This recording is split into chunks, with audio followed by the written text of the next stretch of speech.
కేంద్ర ప్రభుత్వం తెలంగాణకు మొండిచే చూపించిందని గజ్వేల్ నియోజకవర్గ బీఆర్ఎస్ ఇన్ఛార్జ్ వంటేరు ప్రతాప్ రెడ్డి మండిపడ్డారు.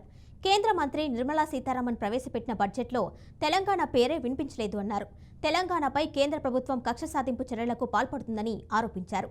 బీహార్, ఏపీ రాష్ట్రాలకు నిధులను వరదలాగా పారిస్తూ తెలంగాణకు నిరాశ మిగిల్చిందని వంటేరు ప్రతాప్ రెడ్డి వెల్లడించారు.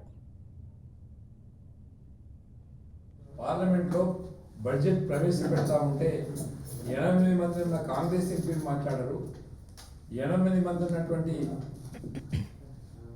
బీజేపీ ఎంపీలు మాట్లాడారు. వాళ్ళ పార్టీలకు దాసోహం అయిపోయినటువంటి విషయాన్ని తెలంగాణ ప్రజలు గమనించాలని చెప్పి మేము విజ్ఞప్తి చేస్తున్నాం. బడే బాయ్ చోటే బాయ్ దోనో మిల్కే తెలంగాణ రాష్ట్రం దివాలా తీయించారు. ఇలా 8 నెలల కింద తెలంగాణ రాష్ట్రం ఏర్పడక ముందుకు తెలంగాణ ఆదాయం నెలకి 14,000 కోట్ల ఆదాయం ఉంటే ఇవాళ 12,000 కోట్లకు వచ్చింది.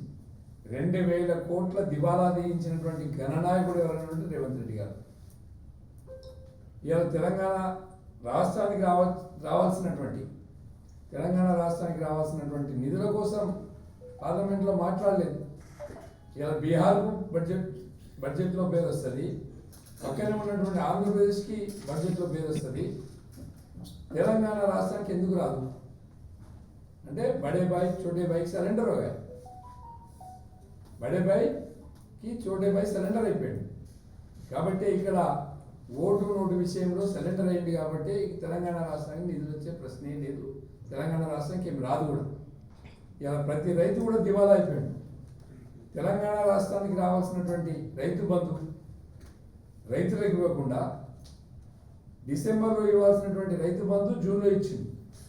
జూన్లో ఇవ్వాల్సినటువంటి రైతు బంధు ఎప్పుడు ఇస్తాడో తెలియదు.